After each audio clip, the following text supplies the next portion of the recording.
بسم اللہ الرحمن الرحیم۔ حضرت سلمان فارسی رضی اللہ عنہ سے روایت ہے کہ ماہ شعبان کی آخری تاریخ کو رسول اللہ صلی اللہ علیہ وسلم نے ہم کو ایک خطبہ دیا۔ اس میں آپ صلی اللہ علیہ وسلم نے فرمایا، اے لوگو، تم پر ایک عظمت اور برکت والا مہینہ سایہ فگن ہو رہا ہے۔ اس مبارک مہینے کی ایک رات یعنی شب قدر 1000 مہینوں سے بہتر ہے۔ اس مہینے کے روزے اللہ تعالیٰ نے فرض کیے ہیں اور اس کی راتوں میں بارگاہ خداوندی میں کھڑا ہونے یعنی نماز تراویح پڑھنے کو نفل عبادت مقرر کیا ہے، جس کا بہت بڑا ثواب رکھا ہے۔ جو شخص اس مہینے میں اللہ کی رضا اور اس کا قرب حاصل کرنے کے لیے کوئی غیر فرض عبادت یعنی سنت یا نفل ادا کرے گا تو اس کو دوسرے زمانوں کے فرضوں کے برابر اس کا ثواب ملے گا، اور اس مہینے میں فرض ادا کرنے کا ثواب دوسرے مہینے کے 70 فرضوں کے برابر ہے۔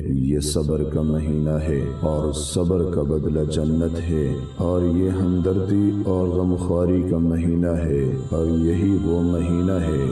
جس میں مومن بندوں کے رزق میں اضافہ کر دیا جاتا ہے۔ جس نے اس مہینے میں کسی روزہ دار کو اللہ کی رضا اور ثواب حاصل کرنے کے لیے افطار کرایا تو اس کے لیے گناہوں کی مغفرت اور آتش دوزخ سے آزادی کا ذریعہ ہوگا، اور اس کو روزہ دار کے برابر ثواب دیا جائے گا، بغیر اس کے کہ اس روزہ دار کے ثواب میں کوئی کمی کی جائے۔ آپ صلی اللہ علیہ وسلم سے عرض کیا گیا، یا رسول اللہ، ہم میں سے ہر ایک کو تو افطار کرانے کا سامان میسر نہیں ہوتا، تو کیا غریب لوگ اس عظیم ثواب سے محروم رہیں گے؟ آپ صلی اللہ علیہ وسلم نے فرمایا کہ اللہ تعالیٰ یہ ثواب اس شخص کو بھی دے گا جو دودھ کی تھوڑی سی لسی پر یا صرف پانی کے ایک ہی گھونٹ پر کسی روزہ دار کا روزہ افطار کرا دے۔ رسول اللہ صلی اللہ علیہ وسلم نے کلام کے سلسلے کو جاری رکھتے ہوئے آگے ارشاد فرمایا کہ جو کوئی کسی روزہ دار کو پورا کھانا کھلا دے